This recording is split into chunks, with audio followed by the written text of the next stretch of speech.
Hallo jong wiskundiges en welkom by nog 'n video. Vandag kyk ons na lang deel wat vorm van deling.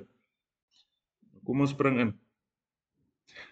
Soos jy kan sien op die bord, ek klaar vir jou 'n klomp inligting neergeskryf. Kom ons werk daardeur om so vinnig as moontlik by die som uit te kom. Ons het 'n gewone getalsin, 2482 gedeel deur 14. Nou hierdie is 'n gewone getalsin wat jy kry in 'n eksamen of 'n toets. Partykeer is dit in die vorm van woorde, 'n woordsom, of hulle gee dit so eenvoudig vir jou. Die getal aan die linkerkant is jou getal wat jy moet deel. Die getal aan die regterkant is waarmee jy gewoonlik dit moet deel of opbreek. Wanneer jy dit het en verstaan hoe hierdie twee werk, kan jy aanbeweeg na die volgende deel toe. Ons gebruik met langdeel die simbool waar ons basies soos 'n aftakkie teken. Aan die binnekant van die aftakkie het jy jou groot getal wat jy wil deel. Aan die buitekant sit ons die getal wat ons mee moet deel. En dan aan die bokant gaan ons antwoord wys. Nou om die hele proses vir onsself maklik te maak, het ek bygesit die wenkbord. Die wenkbord is daar om te verseker dat jy nie onnodige foute maak en om tyd te spaar. Daarom wanneer ons begin met langdeel, is dit nodig om dit waarmee jy deel in 'n wenkbord te skryf. Ek beveel aan of stel voor tot by die 5 maal. Dit gebruik jy dan om jou te help wanneer dit kom by die uitwerk van die getalsin. Die stappe wat ons moet volg om langdeel te gebruik is soos volg. DMAB. Om dit vir onsself makliker te maak om te onthou, donkie moet altyd bad. Nou waarvoor staan dit? Die D staan vir deel. So die eerste stap wat ons gaan doen is ons moet deel.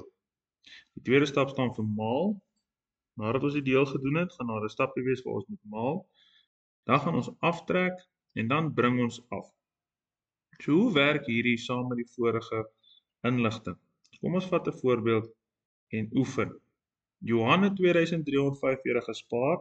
Hy wil graag al sy geld gebruik om sokkerkaarte te koop. Die kaarte kos R5 elk. Hoeveel kaarte kan hy koop? So ons moet nou gaan uitwerk met die geld wat hy het. Hoeveel kaarte kan hy koop met al daai geld? Ek stel voor, jy skryf eers vir jou die getalsin uit, sodat jy kan bepaal wat is dit wat jy moet deel en waarmee gaan jy deel. Nou in hierdie geval 2345 is die geld wat hy het, so dit is wat opgebreek moet word. Die R5 is waarmee jy deel. Wanneer ons die getalsin het, kan ons na ons volgende stapie toe gaan.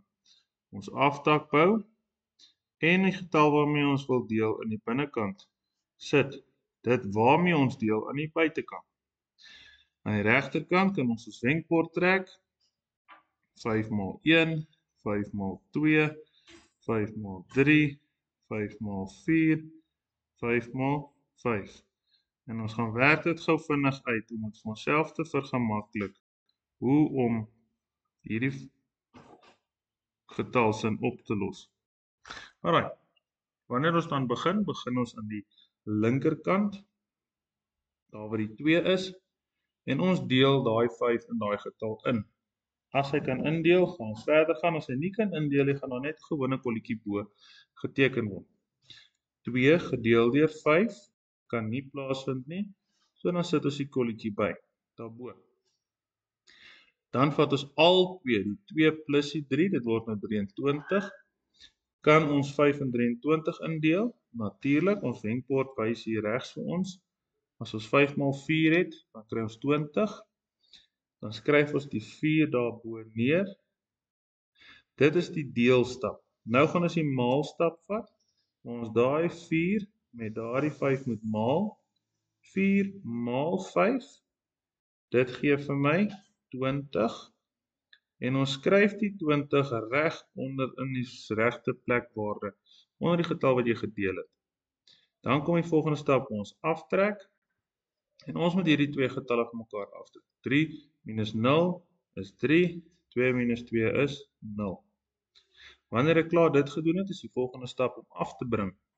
Dan bring ek die getal wat ek nog nie gebruik het langsaan af, wat die 4 is. En ek skryf die 4 daaronder neer. Dan begin my proses weer van voor af. Dan gebruik ons daai 34, kan ons hom deur 5 deel? Ja, ons kan. Hoeveel gaan dit wees? 5 maal 5 is 25.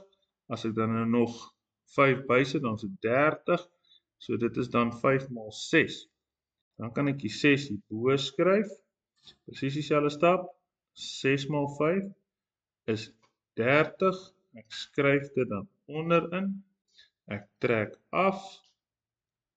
4 minus 0 is 4. 3 minus 3 is 0. Dan is daar nog 'n getalletjie wat oorbly wat ek moet afbring tot die heel onder.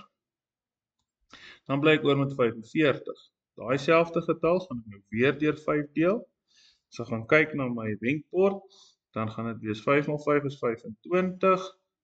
En as ek dan 5 maal 4 bysit, dan kry ek 45.